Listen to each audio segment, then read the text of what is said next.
Errol Spence Terence Crawford won't be pound for pound #1, but why? What's good, everybody? It's your boy Cardinal Red Cardinal Red Sports. Let's talk about it. Alright, y'all. So apparently Errol Spence and Terence Bud Crawford, even though they're fighting for undisputed and unifications, neither one of these guys are likely to make pound for pound #1. And there's a awkward reason why, and I just wanted to give my 2 cents on what's going on with the pound for pound in the sport of boxing. Alright, so we all know that the fight is very, very close. Errol Spence Jr., Terence Bud Crawford is going down finally. Took years to make the fight, but the fight has finally been made. And I want to break down not only the fight, but why neither one of these guys are going to be pound for pound, win or lose. Alright, so I read an article earlier today, and they were saying that basically Terence Crawford and Errol Spence Jr. can't be pound for pound #1 because of when the fight is actually going to take place.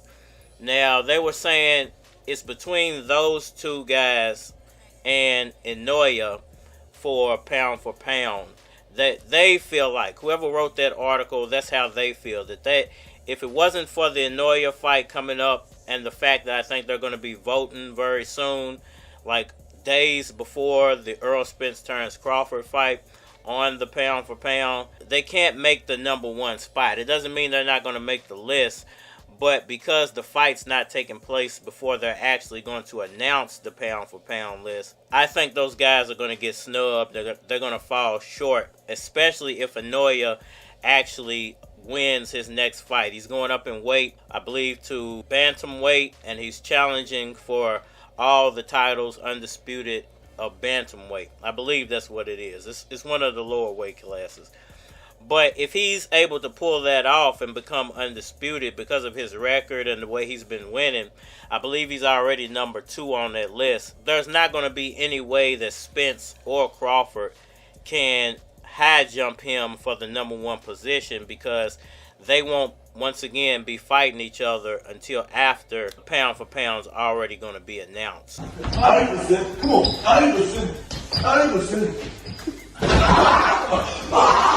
So, unfortunately for those two guys, they're going to get snubbed out of being #1 on the pound for pound, which, me personally, I don't think neither one of those guys deserve to be pound for pound this year. Other guys have been putting in the work. Other guys have been, fighting the best of the best competition. And if you want to know who I'm speaking of, I'm speaking of guys like Gervonta Tank Davis. I'm speaking of guys like Shakur Stevens. I'm speaking of guys like Devin Haney. Even though Devin Haney lost to Lomachenko, I'm speaking of, all the fighters that have been active over the past year and a half. The thing about Spence and Crawford, very dominant fighters, but they have very long stretches of inactivity. And Errol Spence has had one of the longest stretches of inactivity I've seen out of a boxer in a while. 40 years, everybody in this room gonna be dead. I'm getting mine now, every day. I'm leaving this shit out here. Life will leave your ass. So everybody wake up with all this magical Instagram shit and, oh, this is happening, I could get some likes. Likes ain't love. The people that love me, I already know who love me. I know there's a handful of people that love me. They cool, they ain't on Instagram. My grandma ain't on Instagram. So we gotta get some money while we here to take care of our families when we gone. For him to be a champion, I don't understand how he's not even being considered to be stripped of his titles. I think he fought about a year ago. It might be a little over a year ago when he fought Ordanius Ugas. So, they stripped Manny Pacquiao kind of quick. I don't, that's a whole other conversation I don't want to get into right now. But I just feel like that neither one of those guys are probably going to be #1. They're most likely going to be in the top 5, most likely in the top 3. It'll probably go Inoue, whoever won that fight, and then Gervonta Davis as the third. Because I think they're going to give them credit for making the fight, and the fight's actually going to happen.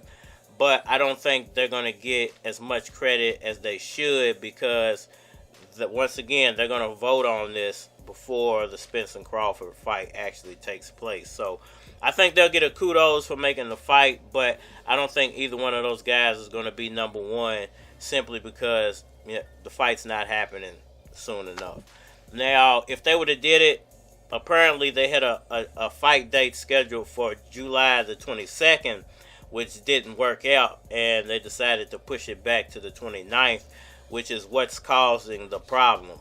They would have had a shot at pound for pound number one if they would have stuck with that original fight date, but since they decided to move it for whatever reason, listen, I haven't looked that far into why they moved the fight date. I haven't really looked that far into why these guys actually finally decided to get to the table, other than the fact that they were doing a direct contact negotiation with each other. There's a lot of behind the scenes things that are going on as far as this fight goes that seem like they're playing out really quickly, and I don't really understand why they're playing out this way. They just are.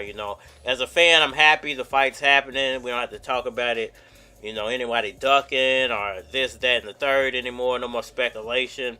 We're actually going to get the fight. It's going to go down. We're going to get a decisive, undisputed welterweight champion, which hasn't happened in years. So I'm happy about that part, but I would like to understand more of, why things playing out the way they're playing out. As black people, we gotta realize, man, right now we at the state and we at the point of no return where we really gotta be on our shit. It's good that we have platforms like y'all where y'all giving up information, y'all educating people. That's important. We do selling packages. I know, yo, man, I seen that John, man.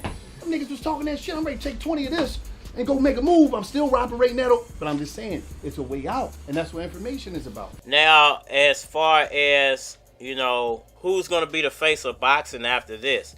Even though Gervonta Davis holds no credible titles, he does have a 140 title, I believe, that I think they don't really recognize. Might be like a Ring Magazine title, which, by the way, the Ring Magazine title, which is vacated at 147, is actually going to be on the line on Fight Night with Errol Spence and Terence Crawford, so that's a tidbit of information I read the other day as well. So I was wondering who had that Ring Magazine belt at 147, because I knew it existed, but I didn't know who actually had it.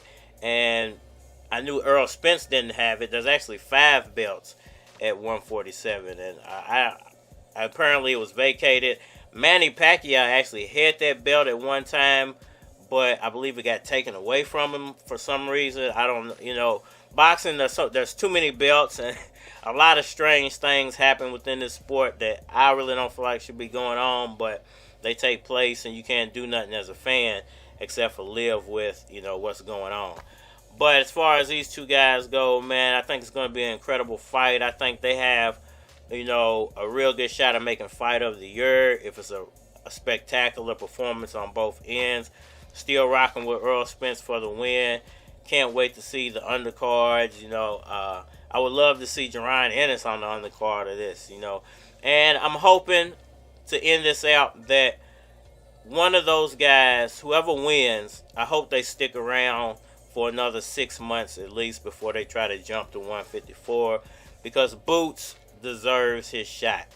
Not only that, I do believe Manny Pacquiao is going to be back, and I would love to see either one of those guys challenge the Pac-Man, perhaps for his last fight ever. He's going to actually, I think, come back and have one more fight.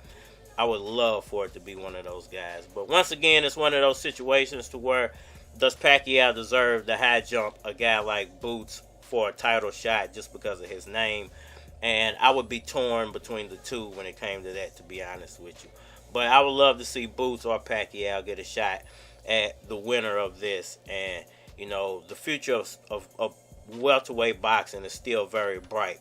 And we got to live with that, man. Y'all let me know what y'all think about all that down in the comment section below. Hit that like button for me. Share. Subscribe. Holler at me on all social media platforms. That's Facebook, that's Instagram, that's YouTube, that's Twitter.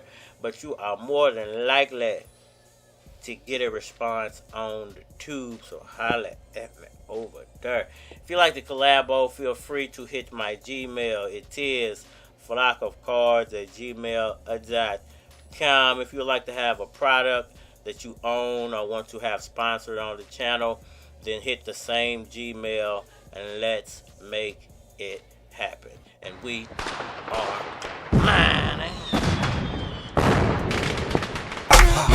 Show me love when I'm on the block. I got songs for the chicks, songs for the thugs, songs for the radio, songs for the club. Can't forget the streets, I gotta post up.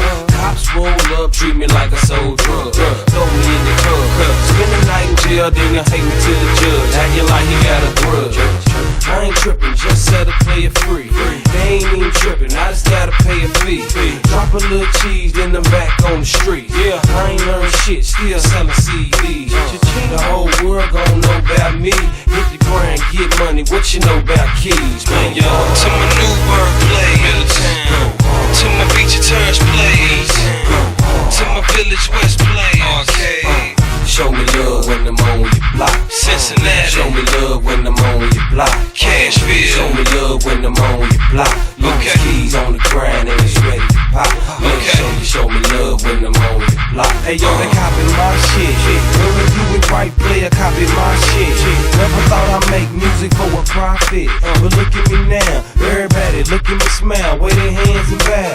Girl with the style, kill 'em with the sales pitch. Put 'em on your track, I guarantee you sales quick. I got vodka and ginger ale mix. I'm trying to get the mail, bitch. Niggas loose key. Go hard.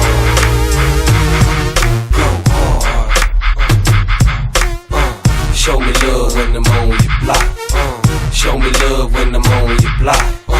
Show me love when I'm on your block. Loose keys on the grind and it's ready to pop. Make sure you show me love when I'm on your block. To my West End players, to my East End players, to my South End players. I'm a Birdtown player, I'm a Park Hill player, I'm a Westport player. To my Newburgh